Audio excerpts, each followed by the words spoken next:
Doctor Zakir, এবারে যে প্রশ্নটা করব সেটাও বেশ গুরুত্বপূর্ণ। এরকম কেন হয় যে মাঝে মধ্যে কিছু মানুষকে বলতে শুনি, ওহ, আমার দোয়া কবুল করা হয়নি, তাই না? পুরো পৃথিবী জুড়ে অনেক মুসলিম ভাই বোনকে এরকম কথা বলতে শুনবেন। এখন মাঝে মধ্যে কিছু দোয়া বা প্রার্থনা কবুল করা হয় না কেন? এখানে বেশ কিছু শর্ত পালন করতে হবে। আর অনেক সময় দোয়া কবুল করা হয় না কারণ ১ নম্বর পয়েন্ট, হয়তো তার রোজগারটা হারাম, যেটা খাচ্ছে সেটা হারাম। হতে পারে যে উপায়ে সে টাকা উপার্জন করছে সে ব্যবসাটাই হারাম, হয়তো লেনদেন করে রিবা, তার মানে সুদ, অথবা সে এমন ব্যবসা করে যেখানে ঘুষ দিতে হয়, অথবা সে এমন কোনো ব্যবসা করে যেখানে মিথ্যে বলা, প্রতারণা খুব স্বাভাবিক। এসব কাজ আসলে হারাম, তার মানে নিষিদ্ধ। এটা অন্যতম একটা প্রধান কারণ যে জন্য দোয়া কবুল করা হয় না।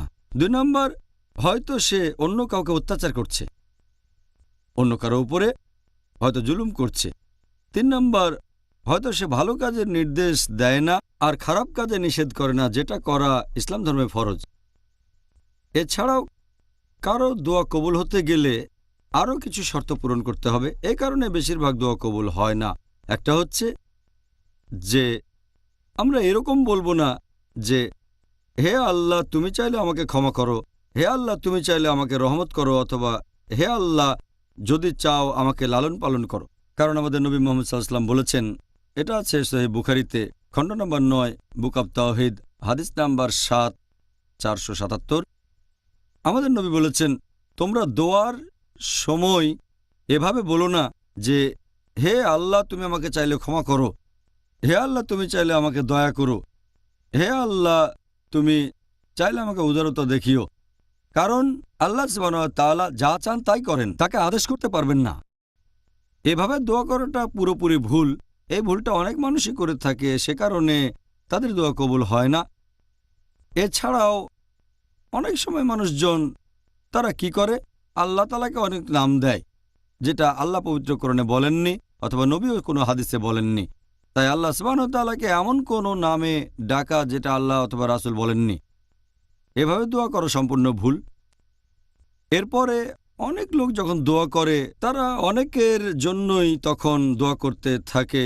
যেমন ধরেন তারা বলল, ক্ষমা করে দেন আমার বাবাকে, আমার দাদাকে, তারপর দাদার বাবাকে, আমার মাকে, আমার নানিকে, তারপর নানির মাকে, আমার চাচাকে, চাচিকে, এভাবে বিশাল একটা তালিকা বানিয়ে ফেলে। এর বদলে সংক্ষেপে দোয়া করবেন, বলবেন যে ক্ষমা করেন আমার পরিবারকে, আমার আত্মীয় স্বজনদের অথবা মুসলিম ভাই বোনদের, এটুকুই যথেষ্ট।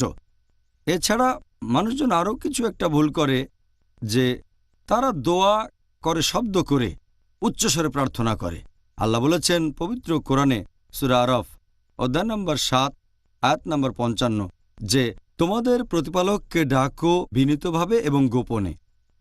আল্লাহ পরের আয়াতে বলেছেন সূরা আরাফ অধ্যায় ৭, আয়াত ৫৬, তোমরা আল্লাহকে ডাকবে ভয় এবং আশার সাথে। মানুষজন সাধারণত দোয়া করার সময় এই ভুলগুলো করে থাকে।